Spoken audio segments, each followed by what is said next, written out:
Assalamualaikum warahmatullahi wabarakatuh. Selamat pagi anak-anak.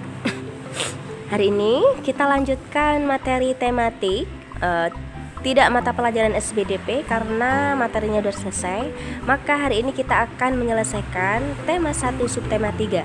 Silakan buka buku paketnya halaman 151. Coba.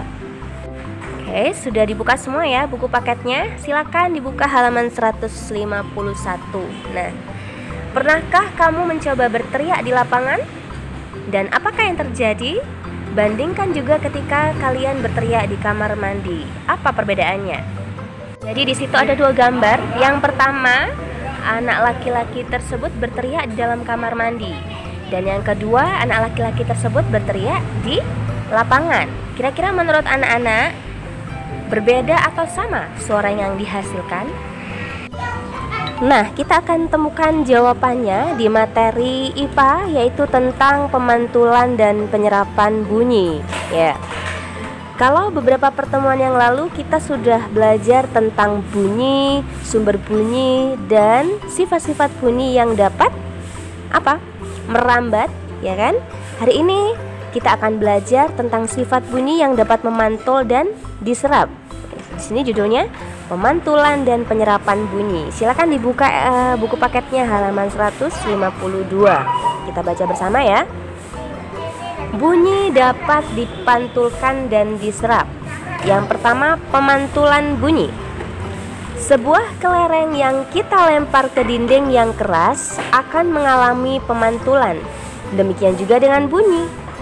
Bunyi juga dapat memantul jika dalam perambatannya dihalangi oleh benda yang permukaannya keras seperti kayu, kaca, dinding, atau besi, maka bunyi tersebut dapat memantul sehingga dapat didengar oleh telinga kita.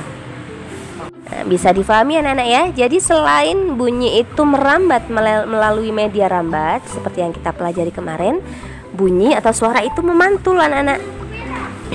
Memantul jika dihalangi oleh benda yang permukaannya keras, ya, seperti kayu, dinding, dan permukaan benda keras lainnya, sehingga dengan bunyi yang memantul itu bisa ditangkap oleh indera pendengar, ya. Kemudian yang kedua adalah penyerapan bunyi. Bunyi itu juga dapat diserap, ya. Diserap itu bagaimana, Bu? Diserap itu ya kalau misalnya air diserap sama kain, kira-kira dia bocor tidak? Misal kainnya tebal begitu, kainnya bocor tidak? Tidak. Begitu juga dengan suara. Suara ketika diserap oleh benda yang permukaannya halus, dia tidak akan terdengar di luar. Ya, jadi suara atau bunyi yang diserap oleh benda-benda yang permukaannya lunak seperti karpet, goni, kertas, busa, wol, itu suaranya bisa diredam sehingga tidak bisa didengar oleh orang-orang yang berada di luar ruangan peredam, ya. Contohnya adalah studio. Anak-anak pernah pergi ke studio rekaman?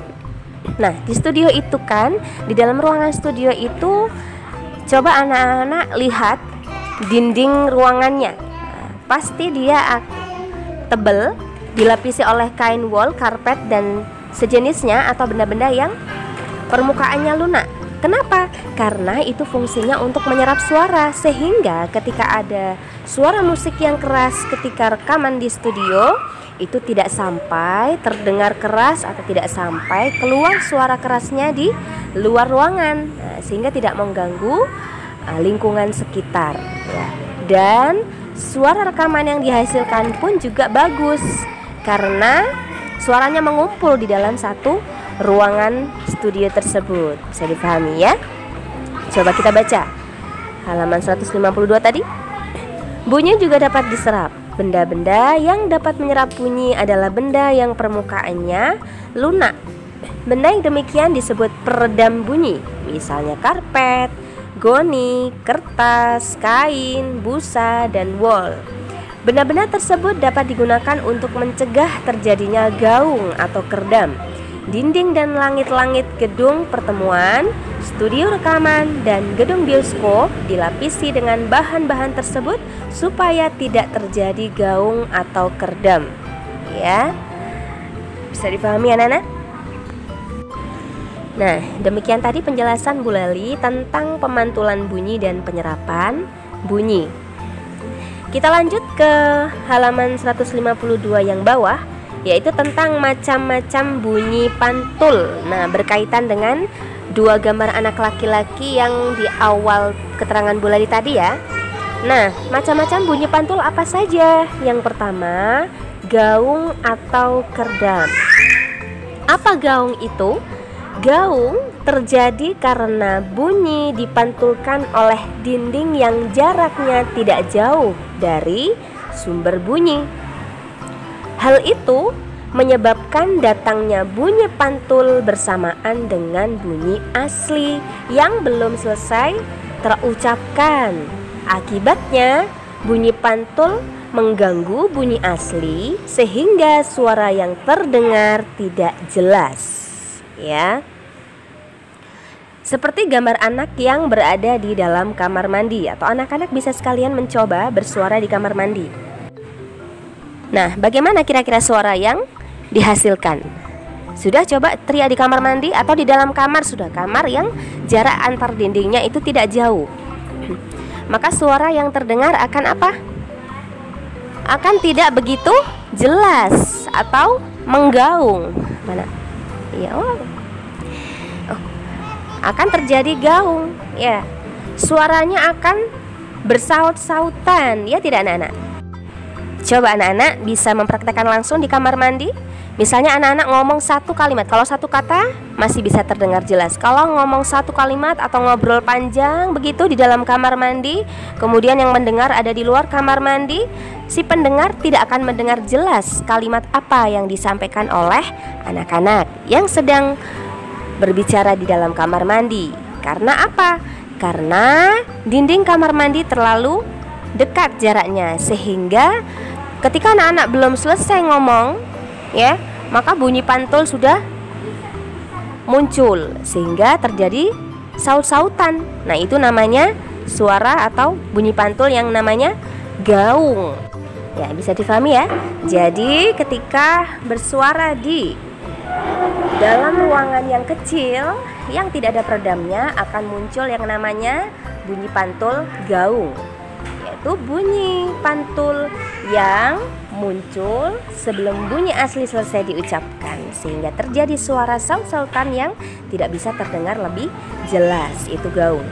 Selanjutnya adalah bunyi pantul gema. Apakah ini maksud gema? Coba buka halaman 153. Gema terjadi karena bunyi dipantulkan oleh dinding yang jaraknya jauh dari sumber bunyi. Hal itu menyebabkan datangnya bunyi pantul setelah bunyi asli selesai terucapkan, ya.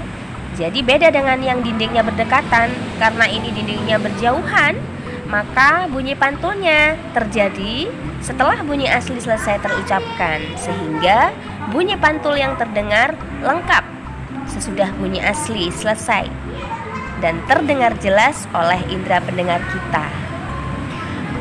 Gema sering terjadi di gua-gua, lembah-lembah, dan bukit-bukit yang jaraknya jauh, serta permukaannya keras dan rapat. Selain itu, gema juga dapat dipergunakan untuk mengukur kedalaman jurang atau gua. Jadi, gambar di awal tadi yang anak-anak teriak di lapangan, akan terjadi bunyi pantul apa? Bunyi pantul gema, betul sekali ya, karena ruangannya lebih luas, jarak antar dindingnya jauh, sehingga bunyi pantulnya bisa kita dengar dengan jelas, karena bunyi pantulnya itu akan muncul setelah bunyi asli selesai diucapkan. Ya, bisa anak-anak coba praktekkan nanti di lapangan ya. Untuk percobaan sederhana, tidak perlu teriak.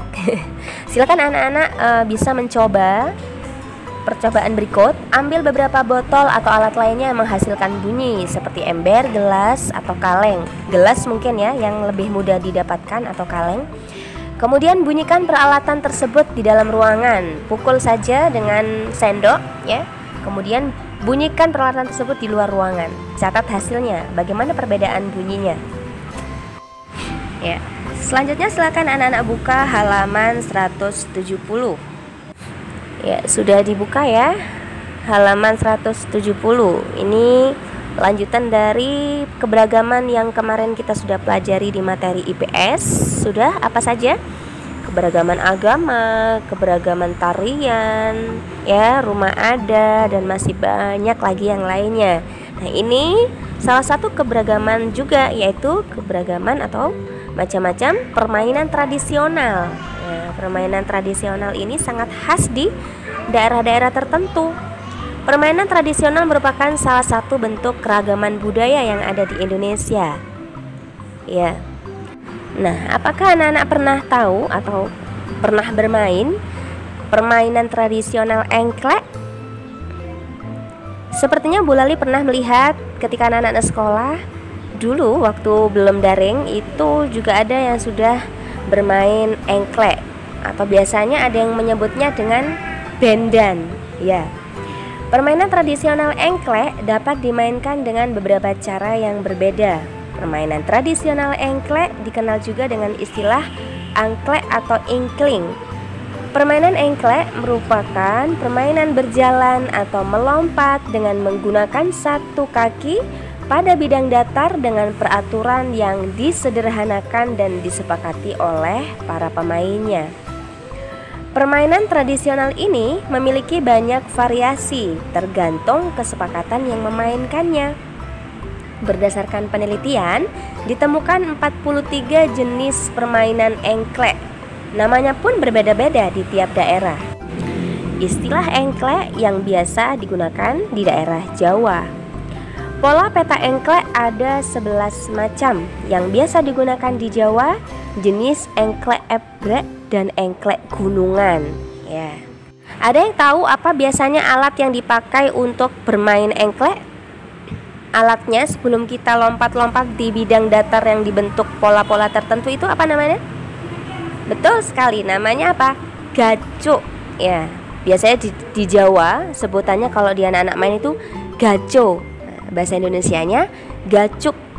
Gacuk tersebut dilemparkan ke kotak-kotak tertentu pada kotak-kotak yang terdapat pada pola sesuai aturan. Kemudian kita lompati satu-satu bidangnya. Nah, di halaman 172 ada 3 contoh pola engklek, pola peta engklek. Ada pola pesawat, ada pola gunung, dan pola baling-baling, dan masih banyak lagi pola yang lainnya ya tentunya. Tugas anak-anak adalah yang pertama, silakan laporkan hasil percobaan bunyi pantul yang di halaman 153 tadi. Silakan laporkan hasilnya di buku tulis. Kemudian yang kedua, tulis pengalaman bermain engklek anak-anak dengan menjawab pertanyaan di buku paket halaman 172 sampai 173. Dan tugas terakhir yang ketiga adalah silakan kerjakan evaluasi di buku paket halaman 177 hanya nomor 3 sampai 10 saja. Selamat mengerjakan anak-anak. Baik, terima kasih atas semangat belajarnya hari ini. Sampai berjumpa minggu depan. Assalamualaikum warahmatullahi wabarakatuh.